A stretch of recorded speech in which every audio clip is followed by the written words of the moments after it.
kasih juga atas waktunya.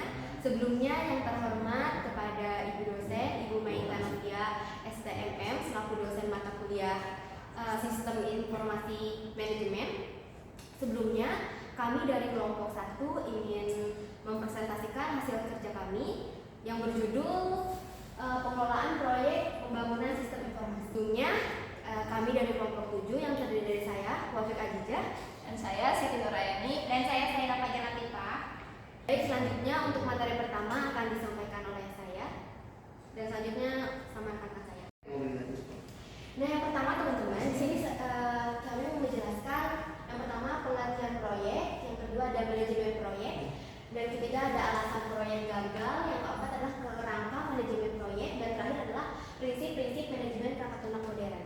Selanjutnya, sebelum ke pembahasannya, kami mau menjelaskan sedikit mengenai pengertian proyek. Apa sih itu proyek? Proyek itu adalah serangkaian aktivitas yang dirangkai untuk mencapai tujuan tertentu dalam waktu yang telah ditentukan dengan alokasi sumber daya tertentu seperti tenaga kerja, anggaran, dan bahan baku. Proyek juga bersifat unik dan sementara. Beberapa dari operasi rutin yang berulang karena memiliki awalan dan akhir yang jelas. Proyek membutuhkan perencanaan yang matang dan pelaksanaan yang terkontrol agar berhasil mencapai tujuan yang telah ditentukan. Selanjutnya, ini mau menjelaskan tentang pengertian proyek menurut Jules de Beray. Nah, ini tuh adalah proyek rangkaian tugas atau aktivitas dan pekerjaan yang dilakukan secara berurutan untuk mencapai tujuan tertentu dengan memanfaatkan waktu, sumber daya, dan anggaran yang terbatas. Selanjutnya, ini ada ciri-ciri proyek ya. Ciri-ciri proyek itu ada 5. Yang pertama ada unik, sementara. Yang ketiga ada tujuan khusus, keempat adalah fungsi, dan kelima adalah pengelolaan struktur. Nah, yang maksud unik itu bagaimana sih? Nah, unik itu kita lihat biasanya proyek itu menghasilkan produk, layanan, terus atau hasil yang bisa atau berbeda dari yang sudah ada gitu. Terus yang kedua itu sementara. Sementara itu proyek yang memiliki durasi terbatas dengan waktu mulai dari waktu selesai dan waktu yang jelas gitu. Yang ketiga, ini ada tujuan yang khusus. Maksudnya gimana? Nah, yang tujuan khusus itu proyek yang dirancang untuk mencapai tujuan tertentu yang sudah ditentukan sebelumnya gitu. Jadi kita tuh harus sebelum kita buat proyek, kita juga harus menentukan tujuan yang jelas gitu. Yang keempat adalah multifungsi. Multifungsi itu melibatkan berbagai disiplin ilmu seperti sumber daya dan keahlian pastinya ya, ini sangat penting banget. Dan yang kelima adalah pengelolaan terstruktur. Pengelolaan terstruktur itu adalah proyek yang membutuhkan manajemen untuk merencanakan pelaksanaan, pengendalian, dan evaluasi. Selanjutnya nih, proyek itu ada juga jenis-jenisnya teman-teman. Nah, jenis-jenisnya itu ada 4. Yang pertama adalah proyek infrastruktur. Yang kedua ada proyek teknologi informasi. Yang ketiga ada proyek penelitian dan pengembangan. Dan yang terakhir adalah proyek konstruksi. Nah, maksudnya proyek infrastruktur itu bagaimana sih? Contohnya ini ada penggunaan jembatan, jalan raya, atau gedung. Nah, terus yang kedua ini proyek teknologi informasi seperti pembangunan perangkat lunak atau implementasi sistem informasi. Yang ketiga ada proyek penelitian dan pembangunan. Ini tuh fokus pada inovasi produk dan teknologi terbaru. Yang terakhir adalah proyek konstruksi, itu membangun fasilitas fisik seperti rumah sakit dan stadion. Mungkin itu saja, selanjutnya akan dibahas oleh teman saya. Oke, selanjutnya saya akan menjelaskan mengenai manajemen proyek. Pengertian manajemen proyek atau project management dan karakteristiknya. Manajemen proyek atau dalam bahasa Inggris disebut dengan project management adalah seni mengelola semua aspek proyek dari awal sampai penutupan dengan menggunakan metodologi ilmiah dan terstruktur. Di sini ada definisi secara umum. Manajemen proyek merupakan sebuah usaha untuk merencanakan, mengarahkan, mengorganisasikan, mengawasi, serta mengkoordinasi seluruh kegiatan yang ada dalam pengerjaan proyek. Nah, di sini ada karakteristik manajemen proyek. Sebuah proyek bukanlah sebuah aktivitas rutin atau aktivitas sehari-hari yang dilakukan oleh organisasi, melainkan aktivitas tidak rutin dengan rentan waktu tertentu yang dapat memberikan dampak pada kelangsungan hidup bisnis organisasi yang bersangkutan dengan jangka panjang. Pada umumnya, sebuah proyek memiliki karakteristik karakteristik sebagai berikut nih. Yang pertama yaitu ada waktu. Proyek memiliki timeline atau garis waktu yang pasti dengan titik awal dan titik akhir yang terukur. Yang kedua yaitu ada sumber daya. Sebuah proyek memiliki sumber daya modal dan tenaga kerja yang terbatas. Selanjutnya yaitu ada alat. Menggunakan alat-alat dan teknik khusus digunakan untuk manajemen proyek. Selanjutnya yaitu ada tim. Manajemen proyek memerlukan tim yang beragam dari berbagai departemen dan fungsi. Selanjutnya yaitu ada tujuan manajemen proyek. Yang pertama yaitu membuat perencanaan yang tepat. Tiap-tiap manajemen proyek perlu mengarahkan sebuah perencanaan supaya nantinya bisa berjalan dengan tepat. Yang kedua yaitu ada menjaga anggaran. Kunci utama dalam sebuah proyek adalah anggaran.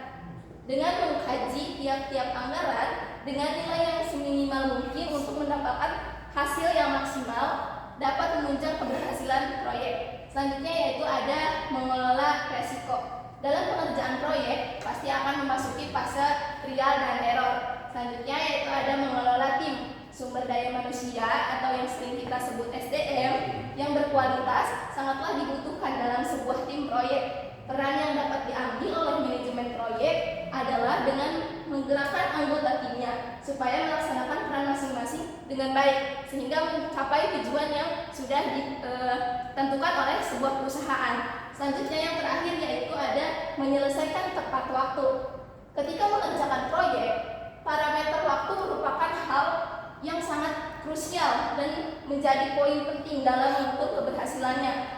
Sebab memberi rasa yakin kepada pelanggan terkait waktu pengerjaan proyek juga menjadi hal yang penting yang mesti kita perhatikan. Nah, selanjutnya yaitu ada fungsi manajemen proyek. Secara umum, manajemen berfungsi untuk mencapai tujuan organisasi dengan melaksanakan fungsi tertentu. Dalam hal ini, menentukan fungsi manajemen ada beberapa pandangan dari beberapa ahli. Yang pertama yaitu ada pandangan menurut Henry Fayol. Fungsi manajemen proyek terdiri dari POCCC, yakni planning, organizing, commanding, coordinating, dan terakhir yaitu controlling. Mungkin itu saja dari saya. Selanjutnya akan dijelaskan oleh rekan saya. Baik, selanjutnya akan memaparkan materi selanjutnya, yaitu ada alasan proyek gagal. Alasan proyek gagal merupakan suatu kondisi penyimpangan atau ketidaksesuaian yang menyebabkan pekerjaan tidak bisa berlanjut. Ada beberapa faktor terjadinya atau penyebab alasan proyek gagal. Yang pertama itu ada perencanaan yang buruk. Lalu yang kedua ada kurangnya penyempurnaan tugas, dan yang ketiga ada komunikasi yang tidak berjalan dengan baik, dan yang keempat ada pemantauan yang tidak berjalan, dan yang terakhir yang kelima yaitu waktunya yang tidak tepat. Selanjutnya ada kerangka manajemen proyek. Kerangka kerja atau disebut juga framework pada manajemen proyek merupakan seperangkat proses yang standar berupa template dan juga alat-alat yang digunakan untuk memulai, merencanakan, melaksanakan, mengendalikan, serta mengakhiri proyek. Lalu ada tujuan penggunaan framework ini yaitu agar waktu yang dihabiskan dalam membuat website akan lebih singkat dan alur kode yang dibuat dalam program itu terarah. Lalu ada project management, urutannya yaitu ada stakeholders need, dan expectation masuk pada project management integration atau team, yang merupakan sekumpulan aktivitas dan proses untuk mendefinisi, mengidentifikasi, mengkombinasi, menyatukan, serta mengkoordinasi berbagai aktivitas dan juga proses pada manajemen proyek dan menjadikannya dalam suatu proses yang saling berkesinambungan. Lalu selanjutnya ada prinsip-prinsip manajemen perangkat lunak modern. Prinsip-prinsip manajemen perangkat lunak modern itu adalah pedoman yang digunakan untuk mengelola proyek perangkat lunak secara efisien dan efektif dalam lingkungan teknologi yang terus berkembang. Manajemen perangkat lunak modern berfokus pada bagaimana mengelola proses pengembangan perangkat lunak secara adaptif, kolaboratif, dan berorientasi pada hasil yang nyata. Lalu selanjutnya ada beberapa prinsip utama yang umumnya diterapkan dalam prinsip-prinsip manajemen perangkat lunak modern ini, pengguna atau user centric. Yang kedua ada kolaborasi tim yang efektif, dan yang ketiga ada adaptasi terhadap perubahan, dan yang keempat ada otomasi dan integrasi berkelanjutan, dan yang kelima ada manajemen risiko yang proaktif. Baik, karena dimulai maka juga akan diakhiri. Jika diakhiri tanpa memulai maka itu bukanlah presentasi, tapi itu adalah masalah hati. Baik, mungkin itu saja yang bisa kami sampaikan. Kurang lebihnya mohon maaf.